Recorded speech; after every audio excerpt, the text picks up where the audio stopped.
Terima kasih Anda masih bersama kami dan berikut kami sampaikan informasi pilihan pagi ini.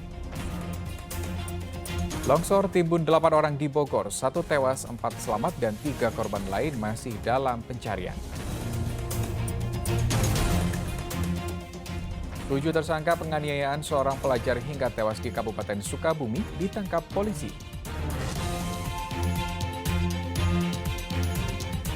Kasus demam berdarah dengue atau DBD di Kabupaten Sumedang tahun 2022 meningkat dibanding tahun lalu.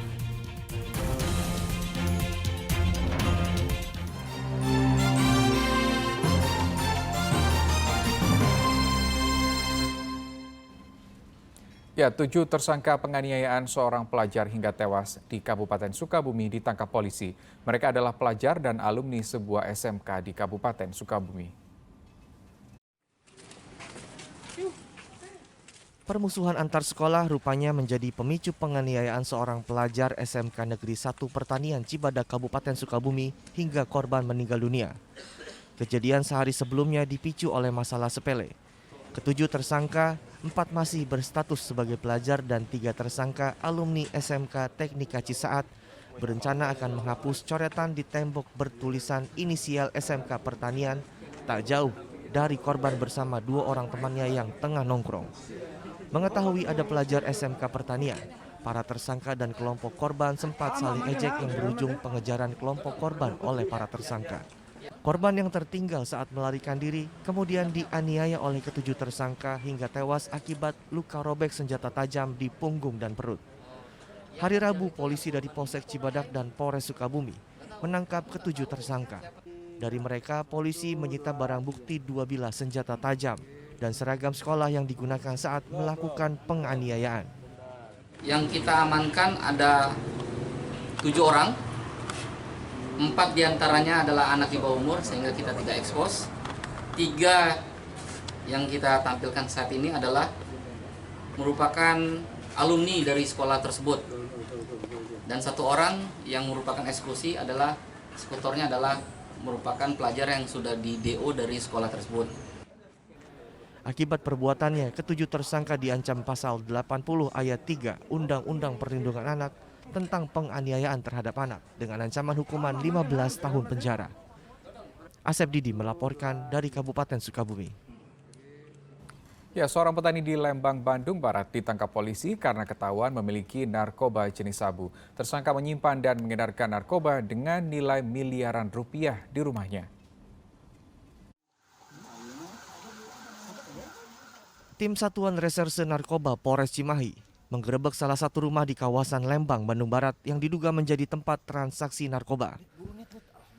Saat digerebek, petugas menemukan kantong plastik berisi narkoba jenis sabu. Dari hasil penyelidikan, barang haram tersebut milik Haryanto alias HT. Pria ini telah diincar aparat selama 2 pekan karena disinyalir menjadi salah satu anggota jaringan besar pengedar sabu di wilayah Bandung Barat dan kota Cimahi. Saat disergap, HT mengaku sabu yang disita adalah kiriman dari seseorang berinisial D. HT yang sehari-hari berprofesi sebagai petani sayur, rupanya tergiur bisnis haram dan menyambi menjadi pengedar sabu karena keuntungan yang besar. Saya nggak jualan, Pak. Nggak jualan. Terus apa? Titipan gitu, Pak. Titipan. Ada yang ngajak, menggiurkan atau gimana? Nggak ada, Pak. Nggak ada. Ini yang nawarkan ini siapa?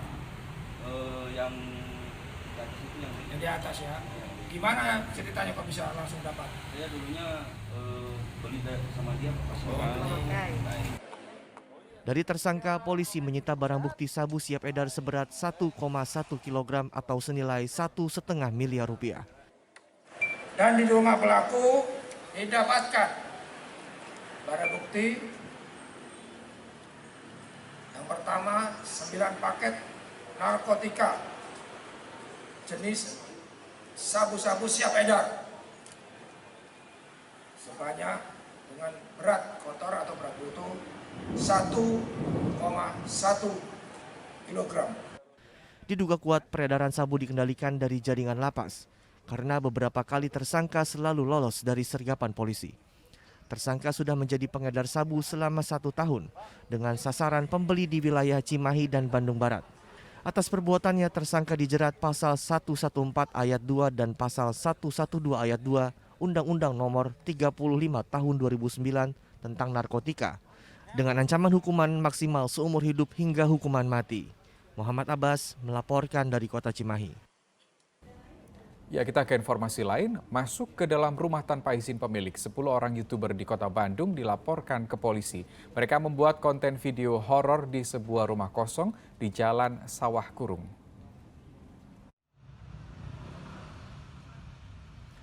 Sepuluh orang YouTuber dilaporkan ke polisi oleh pemilik sebuah rumah kosong di Jalan Sawah Kurung Raya, Kota Bandung. Setelah masuk tanpa izin pemilik ke rumah tersebut dan membuat konten video horor bulan April lalu. Salah satu anak pemilik rumah baru mengetahui bahwa rumah peninggalan orang tuanya menjadi objek salah satu konten video bertema horor di YouTube dari sang anak. Ia pun kemudian mengamati satu persatu video yang muncul di YouTube dan memastikan rumah yang diambil gambarnya oleh para YouTuber tersebut adalah rumah peninggalan orang tuanya. Ia makin sakit hati bukan saja karena rumah peninggalan orang tuanya dimasuki sembarangan tanpa izin, tapi konten yang dibuat berbau horor dan menyebut-nyebut arwah penasaran. Nah, isi LP-nya itu saya melaporkan tentang kejahatan masuk tanpa izin. Saya melaporkan YouTuber masuk tanpa izin, ada kerusakan dan kehilangan barang. Nah, itu. Setelah dilaporkan ke polisi, konten video horor dengan lokasi rumah peninggalan orang tuanya sudah dihapus dari kanal berbagai video YouTube. Muhammad Rizal melaporkan dari Kota Bandung.